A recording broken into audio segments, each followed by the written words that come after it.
and welcome to season 2 of the True North Show. I am your host, Megan North, and I would like to thank our sponsors of the show, Quantum Awakening, Beth Lewis, Anne C. Clark, and our lovely guest who paid to be featured on this episode. Now, today I am joined by a beautiful friend of mine who I've known for a few years now, and she's no stranger to being on the TV show with me.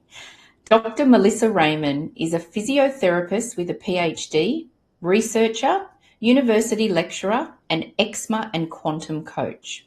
She's worked with thousands of patients over her 20-plus year career in health and countless families with eczema, topical steroid withdrawal, and other health conditions over the last 9 years. After searching for answers for her son's eczema and fighting against the steroids for life, antibiotics for a year, wet dressings and bleach baths, lifetime sentence from doctors, she sought the advice of over a dozen health professionals to help heal her son's skin at the root, and he now lives a life completely free of eczema. Melissa works with clients all over the world with eczema, topical steroid withdrawal, and other health conditions to save themselves and their children only faster and with less guesswork and overwhelm. Using a quantum approach to identify and clear root causes, along with epigenetics, she loves seeing her clients finally living the lives that they could only dream of. Her new book, The Itch Switch, has just been released and is available to purchase online. So welcome to the show, Melissa. I'm so grateful to have you back and for you to spend this time with me today. Thanks, Megan. It's so lovely to be back. Thanks for having me on today. No problem at all. So can you share with us, what have you been up to since we last spoke? There's been a few things on. I'd like to have a few things on the go, and I've just gotten into a little bit of human design, so I know that is my manifesting generator. We like to have a few things on the go, and now that all makes sense to me. I've written a new eczema book which builds on my first one called Stop Scratching the Surface. This new book is really about the energetics of eczema, the nervous system, how stored stress impacts our health and how inflammatory it can be, and it can lead to lots of different chronic health conditions, including eczema. So it's a bit fun, the Itch Switch title, and it really is what I've found over the years, the missing piece of the puzzle for people with eczema, allergies and asthma. Okay. Yeah. So I've put the code here for people to purchase the book online. So is this your second book that you've written? Yes. So I wrote my first book was an eczema book as well, and that was really about the epigenetics. So lifestyle, environment, going low tox, all the practical things that people can do day to day to reduce the toxic load, to reduce the inflammation load on the body, and then also, gut health, eating well, exercise, all of that sort of in a bundle. And I love that approach has worked for so many clients of mine, and it helped heal my son many, many years ago. So that was the approach that I was bringing and sharing to other families. But there was always a few families that just would get maybe 50% improvement, but there was just something that would stick. And so now using this quantum approach and the nervous system approach at releasing stored stress at the root. So it's not just about vagus nerve exercises or nervous system regulation, which gets bandied about and it's really important. We just go straight to the root of that event that triggered the nervous system to be stuck in that mode. Wow. So what you're saying is that there could just be one thing that happened. Is it usually in the child or the parents that then has triggered this, or is it both? Both. I mean, everyone's different. So often it can be a series of events or a childhood that was quite stressful or traumatic. I use the words interchangeably because sometimes people don't resonate with the word trauma, but Yeah. they don't realise it's stressful. So it can be that, or it could be a very early childhood event. So usually around conception, pregnancy, and birth is what I'm seeing now a lot in my clients, and clearing that period of time, because we are inside our mums for 9 months or so, and everything that happens around us while we're in that little fluid sac gets imprinted. We're conscious of that, so it gets imprinted on our subconscious. We may not remember it, but our bodies remember. Our subconscious remembers. But even just thinking further back down the timeline, and research is really fascinating in this field as well, showing that things that happened, or stressful events that happened in our grandparents' generation, still get passed down because we're an egg in our mother's ovaries when she's a fetus in our maternal grandmother's womb. Physically present, half present as an egg. We're older than we think we are, really, which is fascinating. But perhaps that's one of the mechanisms about it being more than just this lifetime, but potentially generational as well. Yeah, yeah. And that is such an interesting topic. I was only talking to my class last night. As you know, I teach oracle card readings. Yes. And we were talking about when we decide to do the work and the healing for ourselves.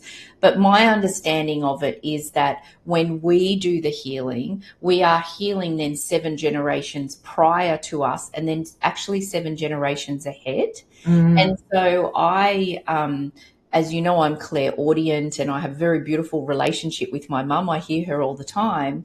And my mum always says to me, thank you for doing this work, because I'm doing the work that she couldn't do while she was here. Yeah. And so I love that the work that I'm healing in myself, I'm helping her and her mum and all of those generations. But then I also love the fact that I've got a lot of nieces and great nieces. And so I'm doing this healing work then also for them as well. Yeah, it's so amazing. Fascinating. It's amazing to witness. And one of my mentors, Sharon King, who has shared a lot of her techniques over the years, she talks about healing the mother, healing the child. Because I don't work directly with babies, but I work with the mothers. And when you clear the stress around specific events that the client takes me through, the child heals. And the eczema heals as well. So it's fascinating. I caught up with a friend last night who's a physio, and her son, I worked with her around some early childhood events for her son. And I didn't actually see her son in those times, because we were having evening appointments. And she texted me about a month ago, and she said, we did that work a little while ago, and I was a little bit skeptical, but I've just noticed that so-and-so's eczema is completely gone. So she said, have you been putting the moisturizers and the steroids on? Because he's 10. No, I haven't. And it's just completely cleared. It's just so beautiful over time. That just integrates, and that will affect her other children as well, and her children's children. So when we clear it in this generation, like you said, that beautiful ripple effect, both directions. Yeah, it's really beautiful. So let's go back to, I'm really fascinated because you are, you've got a PhD, you're a physiotherapist. So I'm assuming that when you began on your journey from a health perspective, did you have an inkling that this energy work and all of this sort of other work existed, or were you, I guess, in a little bit of a box, I suppose, from a medical health point of view when you first started? I had no idea. Right. So very medical model in my family. My brother's also a physio, and it just wasn't taught at university. It's very much, prescribe see the deficit, prescribe the exercise. And in the hospital setting where I've worked for 20 plus years, it's the same. See a deficit, prescribe a pill. And I love exercise, and I did my PhD on strength training in older people, and there's such value in that. But there's also other things that can help as well. And so from a physio perspective, in my own private work, I integrate some of these other aspects as well, because it's more than just a deficit and a one thing. We're complex human beings, really. Yeah, we are. But I had no idea, and I can look back now and see, oh, I met that person and we had that conversation, or that person connected me to another person, and then I did that course, and I can really clearly see the connectors in my life that have come and gone, but the lessons or the gifts that they shared with me has led me to being here and doing what I do now. So it's a beautiful thing to be able to look back and go, oh gosh, that time with eczema was really hard. Or no, I'm not clinically working in physio at the moment, but I'm teaching, and all the skills I can bring to that now that I didn't have 15 years ago. Yeah.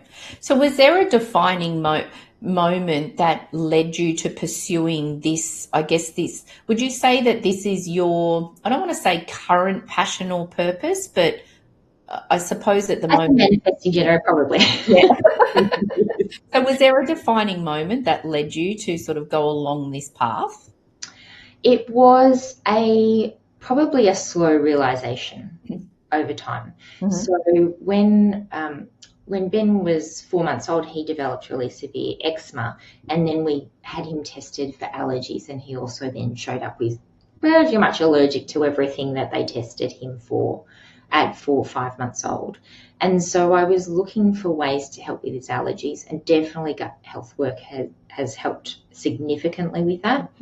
But along the way, I've just kept looking for different avenues and different practitioners and things I don't know about to see if that would work for him.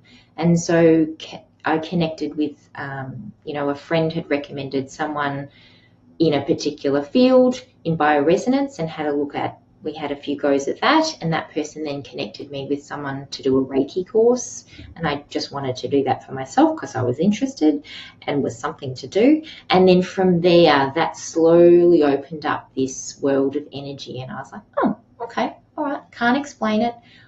My brain, scientific brain had to realize that I don't have to understand everything for it to work and be effective. So it was a slow realization. But I also just felt innately there was something missing from this, diet, reduced toxins, gut health perspective. So I just kept being open, I guess, to opportunities. Yeah.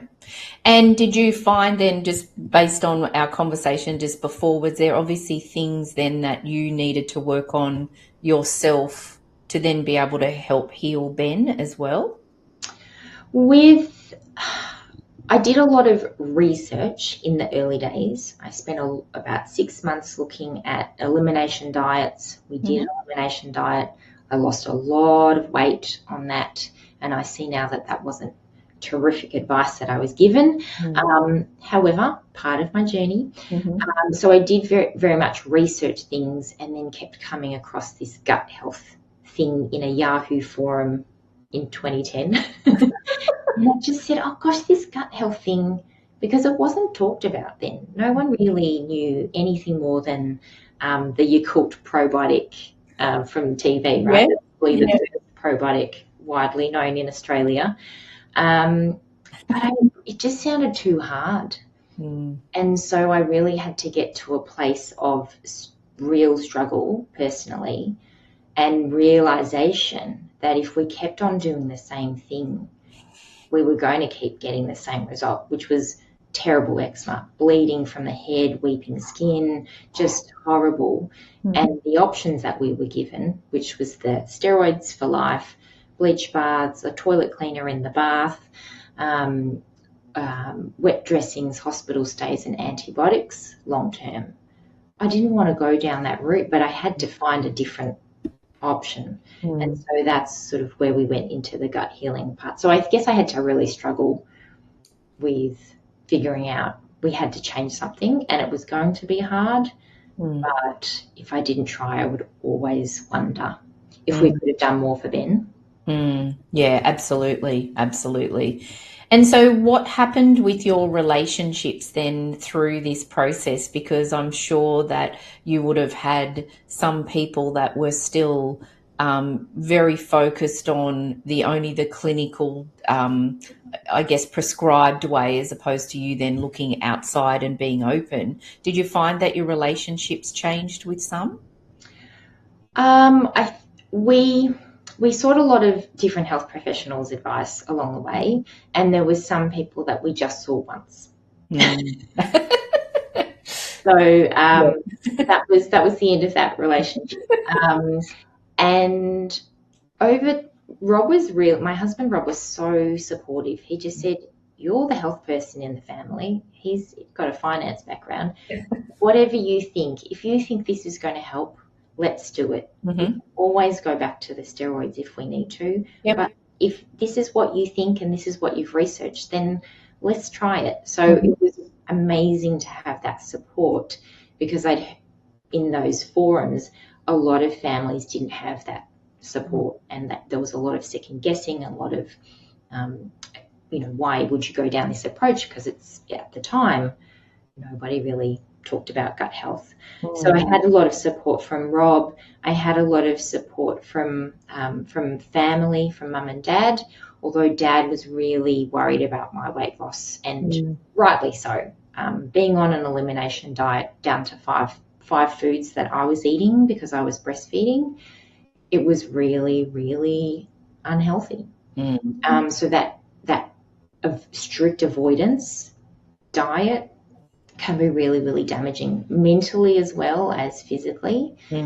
It's designed to be a short-term stint, but because we didn't see improvements, I didn't feel like I could add anything back in, because it would flare up his skin. So I felt like I was really stuck.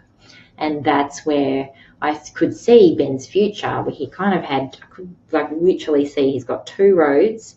One is that he eats 5 foods for the rest of his life, and he can't really go out and hang out with friends as a teenager, or we try something different and hopefully the world opens up for him. So obviously I chose that path and don't regret it for a minute, even though it was so challenging. I bet. Yeah. And so through all of that, and particularly now, because I know that you're on this new, I don't want to say new, but you're on a different path, I suppose, at the moment, which with a new focus and I guess new energy toward all the work that you're doing, particularly now releasing the new book. How do you maintain and balance and prioritize your mental health in the midst of pursuing where you want to go? I have always said I'm not a morning person. I used to hate getting up in the morning. I would leave it to the last minute before I'd have to get changed for school. But I'd always heard about this 5 a.m., not the 5 a.m. club, but just getting up at 5 a.m. or earlier than everyone else and having some time to yourself. And while part of me thought, I couldn't think of much worse. I mean, there's lots of things worse, but 5 a.m.s for me was up there. I'd met a friend along the way who's come in and out of my life, and we started getting up at 5 a.m. together. And so that accountability really helped. So now 3 mornings a week, I used to do 5, but I'm listening to my body. I get up at 5 a.m. I do some meditation and a little visualization meditation. I spend some time just sitting still in that beautiful still of the morning, and then I go to the gym, work out, spend some time on my health and my body, and then when I get home, the family's starting to get up, and then I have the capacity and I can be present with them, and the stress levels in my life have just completely dropped out with that morning getting kids ready for school routine, because I've done me in the morning and I've got a little bit of time with them to help them get ready in the morning, and then my day is really set. So that's been life-changing for me. Mm, Yeah. mm. And I know a couple of years ago, you and I did some work together, and we worked on that, didn't we? In the sense of you felt at that time that the 5 a.m. was what you needed to do, but the work that we did, you naturally found, I think it was 6:30 that you were naturally waking up, and that was working for you at that time. It Yeah. was an interesting process to go through. It had to be inch by inch. Like it Yes. literally was, it was 7 and then it was 6:50 and then I had to degrade it back every 10 minutes and then was 5:59 was allowable as a 5 a.m. start, just mentally. And then I got there. Yeah, yeah. And I love that, you even just said before that you were doing 5 mornings a week, but now it's come back to 3 because you need to look after yourself. And I think that that's a really, thank you for sharing that and being honest, because I think that social media, and there's so much out there of we need to be doing this, and you should be, and this is the best thing for you. I think when we come to our own mental health and well-being, I think it's so important that we work out what works for us. And also, as you just said before, you listening to your body, and you really take it in, and what is actually working for me and what's not, and then adjust to what is working and what's not. Because otherwise, those other 2 mornings, you obviously worked out that they weren't working for you, and then you're starting your day actually not in the right space. Yeah. Yeah. And it's been one of those things where I felt like for most of my life I've been very much in my head and a thinker, and what do I think about this and what do I do about this and what the plan is. But over the last few years I've learnt to actually come into my body, and that's been that's a whole nother story. But really actually feeling my emotions and listening to what I need, which is really important, and it's something that I'm teaching the kids as well. Yeah, yeah, yeah. That's really good. So there's a lot more that I want to explore, but I feel like this is a good time just to have a quick break. We'll hear from our sponsors, and we'll come back and we'll continue to explore our conversation. Thank you. We'll be back in a couple of minutes.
Welcome back to the show. Welcome back, Melissa. We were talking about mental health and well-being, and how does that play a part in the work that you do, and how you keep, I guess, sane while you're doing all of these things as well. So has your path to pursuing your passion and purpose evolved over time? Oh, yes, absolutely. I thought it was sort of heading in this direction, and very much I was going to be a physio. Every year as a physio, you get a survey that you have to answer when re-register. How long do you think you'll be a physio for? And so I used to, put lifetime or 20 years or 40 years or whatever. And then over the time, it slowly 5 years, 4 years, 3 years, 1 year. And I'm still physioing these days, but I think the path is it's not been squiggly. It's just widened. That's how I feel. There's such an openness now to what I'm really interested in listening to. I have a lot of eclectic music tastes. I feel like I've got a lot of eclectic life tastes as well. And I do see these really big, I'm going to call them rocks, but not in a bad way, along the path over the years that have just sort of, when you've got a stream and there's a rock there, it goes wider around. And so I feel like it's kind of opened up that path. And those rocks are the challenges, like, with Ben's eczema and things like that, that had he never got eczema, I would not be talking, I probably would never have met you. Yeah. So I see that all of these big things in my life have put me on this path to where I am. Yeah. And do you think that the way that we think about like a conventional, traditional career has changed over time as well? Well, we talk about the big resignation, at least here in Australia, through or just after COVID, and that's certainly when I resigned for my hospital job of 20 years. My son, who's 15, Ben, he talks about, oh, Mum, at school today, they said we'd have 10 different jobs or 20 different careers in our lifetime. And that's mind-blowing to me, but I can see it. So there's, with a realization of a bit of a disconnect with the medical model for me, working in the hospital. I had a patient there, as just an example, I had a patient in hospital who was over 200 kilos. And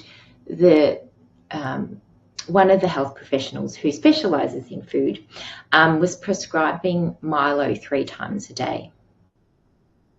The drink, Milo. Yeah.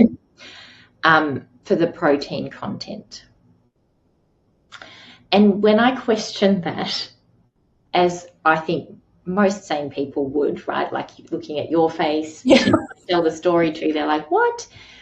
That's the model. It's so broken. And there's lots of, ice cream and dessert, and the food in the hospital is just so not nutritious for what people need to heal when they're sick. And it's a pill for every ail. And I just really struggled being in that in probably the last 10 years working in that model, because it was so, this is wrong, give them this pill. Oh, they've got side effects from this medication, let's give them these other things. So I could see things snowballing for people in, heading in the wrong direction. So eventually when I left that model, it was because I'd grown as a person and I'd learned more things and I'd had more life experience. And so I think I was in a very privileged position and wonderful position to be able to say, I'm stepping away from this. Husband's working and I can actually go and pursue something that my heart sings to. Like I feel really comfortable and aligned with that.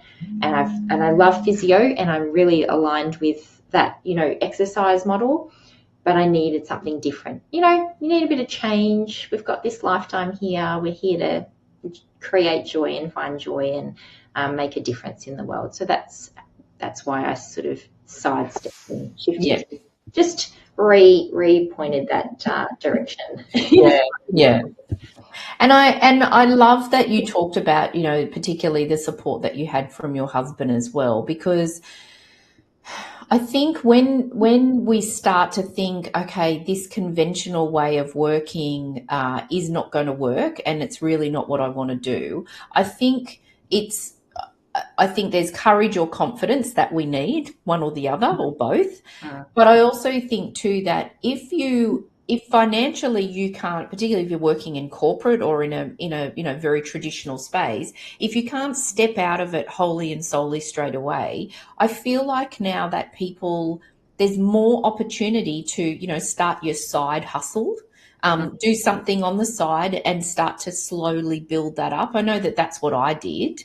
And I think that I love when I'm talking to people on this show, because there is definitely a theme of people going, okay, well, I was lucky that I had the support, or I didn't have the support, and so I started small and I started to sort of chip away, because I want everyone in the world to be living their passion and purpose, their true north, because it's the best thing. I love waking up and doing exactly what I love to do.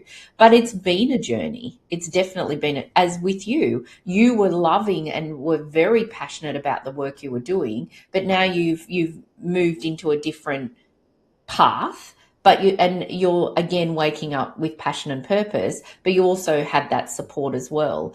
And so I think that it's a really good point for you to make, because I want people to think, okay, financially at the moment, I may not be able to do it, but how can I start small? What's one little thing that I can do? Can I start a side business? Can I maybe see clients one day on a weekend, or, doing whatever you want to do, or in the evenings, and then sort of build it up from there? Yeah, well, that's actually how I started. When I finished my PhD 9 years ago, when you're studying like that, there's a lot of time, obviously, commitment that goes into that. And so each night was working on my PhD pretty much from 8 p.m. to midnight, every night, with kids and working part-time. And then I handed it in, and then I was like, what do people do with the time? Usually sleep. Yeah, I know, right? That's logical common sense. But I didn't have interest in watching TV. And so I thought, I feel like there's a need here. There's something here in this space. Like I literally could see this space that I could create something. And so that's where my business started. I knew there was something more I was meant to do. I wasn't sure what it was. I thought I was going to look at helping parents do PhDs. So mums with kids juggling PhDs and kids. I thought that's where I was going to go. But really, looking back on life, I thought there's so many people struggling with eczema. People with PhDs, they'll get it. They'll be fine. But I really thought, no, this is where I can really make a difference. Because also the ripple effect for people when they don't have eczema anymore is just profound. Going on holidays, going to school, the life where kids aren't getting bullied at school, all of those little things that sometimes people don't think about, packing a bag of 20 moisturizers and steroids and clothes and unsure if they're going to flare up and what are they going to eat. All of those things they don't have to worry about anymore. So, yeah, I settled on eczema and just started seeing people for free initially, on the side in the evenings, and then it just grew from there. Yeah. And I everything that you're sharing, I'm so grateful that you're being so honest, because I think that, I love that you thought you were going to do the PhD and help, but then you realized that there was a pivot there, and one of the things that I often talk to my clients about, because I work with clients to help them find their true north, and I often talk to them about having that inner circle of all your hopes and dreams. Don't continue to, I say, I don't encourage to continue to blast it out on social media. I'm going to do this and that, because if you have to pivot and it doesn't work this way and you've got to go that way, then you haven't got 100,000 people that are saying, I thought that you were going to do this. Yeah. So I'm always saying just start small, keep your hopes and dreams, to maybe you're in a circle, so that if you need to pivot, it's quite easy to explain. You don't need to then be telling hundreds of thousands of people why this didn't work and why you're doing it this way. So it's a good point to And also, even if you have told 100,000 people and it hasn't worked, don't worry, just pivot and do something else. Yeah. But I think the other thing is that people generally are more concerned about themselves. And so what we think other people are thinking, they're not thinking that. They're not even thinking about us. So Correct. and that's the thing with feeling like maybe you're disappointing someone by changing or leaving a job or anything like that. This is your life. You get to decide. Yep. I hope you get to decide what things bring you joy and to follow that within the constraints of your life. But it's just like you said, such a wonderful thing to follow your passion and to be able to make a difference in this way. Yeah, absolutely. Absolutely. So we talked about mental health and well-being and what sort of things do you do. So do you have any practices or rituals that you incorporate into your life that help you stay grounded? I probably what's this phrase? Practice what you preach. Yes. I probably don't do that as much as I feel like would benefit me, but sunshine on the face in the morning and the evening and just getting outside. Sunshine is one of the most underrated, like that very early morning sunshine and the evening sunshine is so underrated as a health hack. I don't know, they wouldn't have called it a hack 200 years ago. They would have just been out in it. And I think that can just absolutely change your day. And, research shows, and people know, in winter, with crack the SADS, with the seasonal affective disorder, with little sunshine, you know how that feels. And you're just waiting for that day where the sun comes out, particularly if you're in Melbourne or Sydney recently. You just are craving that sunshine, and it has so many health benefits, probably many that we don't even know. But at a cellular level, that sun on the face, getting out into the garden. I love gardening. I feel like I'm an old nana out there. I'll just be 5 minutes, Rob. It's like 4 hours later and it's thunderstorming. Are you coming in? Oh, I've just got to do this one more thing. So getting lost in the flow of something I love, which is gardening, or I did a painting class lately, which was really fun. So the creativity, I think, it's not a health, I guess it is a health practice. I'm looking at my own mindfulness and presence and not thinking about other things. I'm just in the moment. So finding the flow in the day for me is really shifts everything. If I'm in a funk, or even if I'm feeling good, it just takes it to the next level. Yeah, that's great. And I think it's an important point to make too, is that what works for you. So if sitting out in the sun is beautiful and you get that, even if it's only for a couple of minutes, doing that, if that works for you, great. If it's painting, or I think it's always about what works for you and how can you incorporate it into your day, I think is really important. And I think that's what I'm always encouraging people to do is experiment. Like, what does work? Are you interested in painting? Great, go do a course. You might do it and you don't like it. Okay, we'll go do something else. Like, start exploring all of those things and find what really works for you. Yeah, absolutely. And we've got lots of paints that we've bought from Kmart, which is, our local Australian everything shop, right? That, are there for the kids anytime they want to. I got into clay a little bit a while back during COVID, and we got these 5 kilo blocks of clay, and we were just creative and having fun and connecting as a family, and that was really nice. So those are my health practices, alongside, of course, really also another underrated one is just getting enough water in the day. That's such an amazing shift in your health as well, just from that. So they're simple, they don't cost anything. They're just fun. Yeah, great. Thank you. And so if you were talking to someone who is just starting to explore their passion and purpose, so they're thinking, right, this is what I'm doing, but this is what I really, really want to do, what advice would you give them? The advice I would give would be around sit with it for a bit. So just take some time to imagine what you would want in 1 year, in 5 years. What would life look like? What would you want it to look like?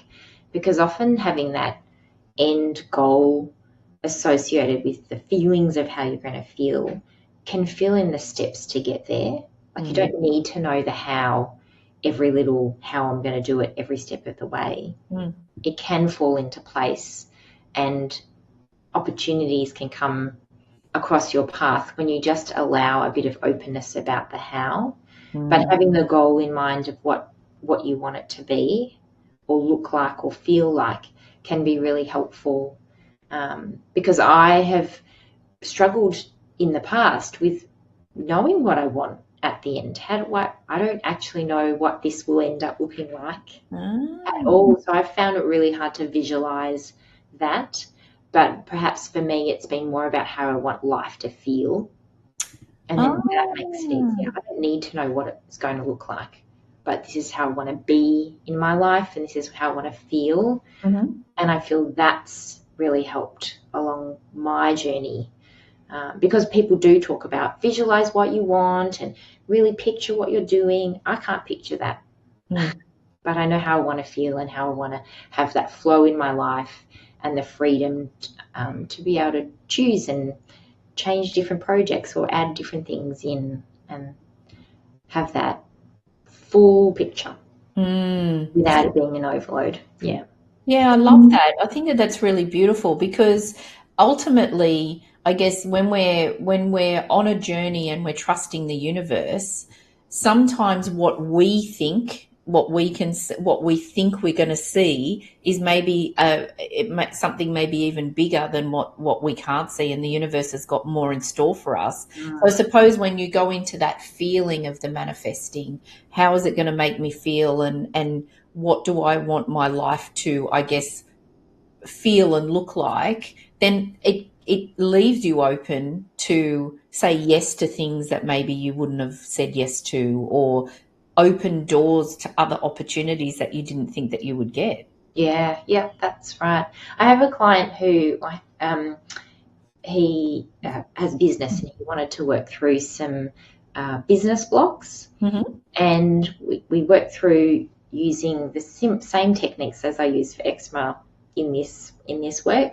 So I use quantum field tapping, QFT, and we cleared a whole lot of things, and we talked about the future, about not needing to know the how, not needing to know the steps and the paths and do I need to create a website page with a landing page? No, like none of that detail, but it was an openness. And it was really interesting because he could only see at the start, before we started working together, he could only see a certain amount of money coming in. And there was nothing above that. And we used QFT, and by the end of the session, it was like millions of dollars. Like it really opened up the feel. And I said, as long as you're open and you hold the energy of being receptive to more, the hows will just fall in the path. And I messaged him a couple of months ago. I said, how's everything going? He said, these opportunities that I never thought of how I would get to that big money goal, they're just popping up. And so it was not on his radar. It wasn't something that he was going searching for as a business opportunity, but they just presented themselves. And just a beautiful example of that, trusting in having a goal or having that feeling around what you want, and then just being open to opportunities. Yeah, that's a really great piece of advice, because a lot of the time when we talk about manifesting in particular, it's about the visualization, but I think the feeling is just as important. Yeah. It's how is it going to make you feel? I remember I did one a theta healing class I did. It was a practice night, and we were talking about imagining a certain amount of money in our bank account. And so I had an amount in my mind. And so Mark, my mentor, got us to walk into, say, a vault, and that money is stacked up in the vault. And when I was visualizing, physically looking at it, I felt sick. Yeah. Yeah. Because looking at it, I was thinking, oh my gosh, that I actually had this very quick sick feeling. Then what he did was he got us to feel how it would feel and what could we do with that money and how many lives could we change. And it was a completely different experience. So interesting. Yeah. And it's also that level of awareness that you didn't have about that amount of money, where you logically, of course I want that amount of money, but your body is just repelling it on that level as well. So blocking you. Yes. But then when I shifted it to, but what does it mean if I had that amount, and how could I help people? It was a completely different feel. Yeah, it was really interesting. Really, really interesting. And so did you, from writing your book, I mean, I know that this is your second book, but is it a daunting experience? Like for someone who is sitting here listening and thinking, oh, I'd really love to write a book. I think my first book took maybe 18 months. Mm-hmm. That was a hard slog. But someone had said to me, I had done a 5-day eczema challenge in the past, and she said, why don't you just transcribe the 5 days of your videos, and then they could be chapters or not, but you're not looking at a blank screen and you've got most of the content there, and then you can just do like a jigsaw puzzle and put it into place. And that was excellent advice. I had that blank screen writer's block, and I'm much better looking at text and editing. That's just so much easier for me. And my own words, of course. So then it just made it really easy to write in the end. But I think there was probably a fear of writing a book and having something out there on Amazon and all of that, which was probably 50% of the block, rather than me not knowing how to do it, because, I know the content. So the second time around, I got this real kick of energy in December last year. Like, I'm going to write this book in 3 days. And it took me 6 months. So this book was much harder because it was really focused on the nervous system and stored stress. So it was really about one topic, and it was hard to not be repetitive. I think I was quite repetitive in the first draft. And now it's really streamlined. It's a really short read because people are busy and they just want me to get to the point, I figure.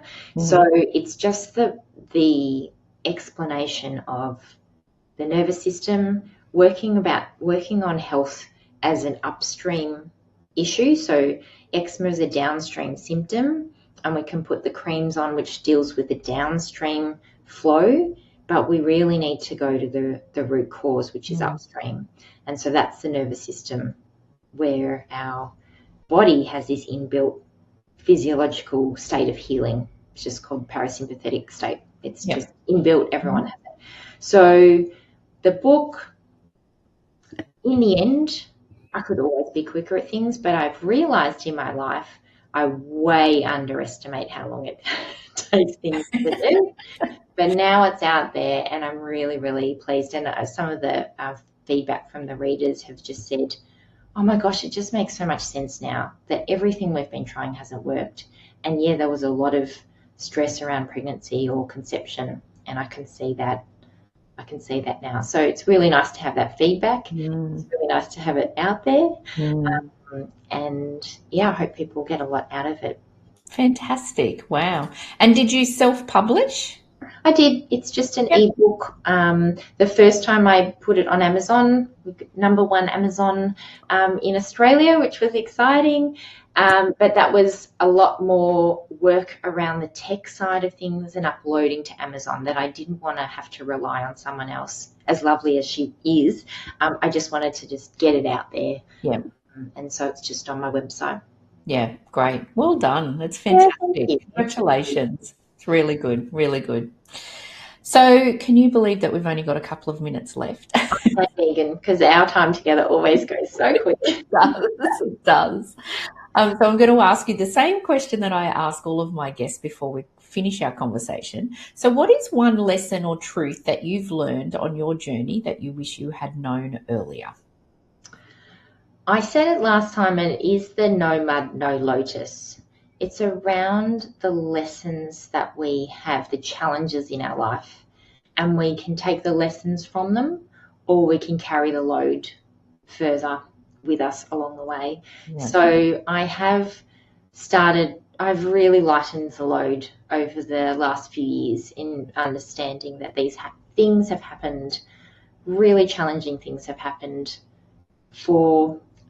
I'm going to say for a reason, but for me to be in the place where I am now. If I didn't have those challenges, there would be very little growth, I feel, in my life. And so I'm very grateful. I'm sorry that Ben had to go through his eczema and the other challenges that we've had in our lives, but they always make things clearer and they help you prioritize what's important in life. Yeah, absolutely. Absolutely. And I think I love that you've got gratitude for that, because obviously you've taken some time to reflect on what has come up through your life and why you are where you are. And I think that that's actually really important because we're constantly looking at what's next, what are we doing moving forward, but we often forget to reflect on where we've come from. And so I think that by you giving it gratitude as well, I think that it's a beautiful energy to have, because then there's no resentment and as you said, like you're sad that Ben had to go through that, but I'm sure that as he gets older, you can have a very open conversation with him to say, I'm actually grateful that has happened because of now where we are. Yeah. It's interesting because he obviously doesn't have any conscious memory of what's happened, but we do talk about it from time to time because he really doesn't like moisturizer on his skin at all, or sunscreen, and I think it's a throwback from those days. So interesting. Yeah. Thank you so much for joining us again today. And I have no doubt that people that are listening, I would be surprised if you don't have any book sales, because I think there'll be a lot of people clicking and getting that book. And you know, eczema is something that is not uncommon on the planet. So I'm sure that everybody is really grateful for everything that you've shared. And thank you also just for being really open and honest about your journey, because I think that it's important that when people are looking at, you know, which path am I going to take, I think it's lovely that you've been open and honest about all the different paths that you've taken as well. So thank you for that. My pleasure. It's been so nice to see you, Megan. Thank you for having me again. You're welcome. And I'd also like to thank all of our amazing and dedicated audience and supporters, and to our sponsors. And I hope that everybody has a wonderful rest of the week, and I look forward to seeing you all again next week. Thanks again, Melissa. Bye.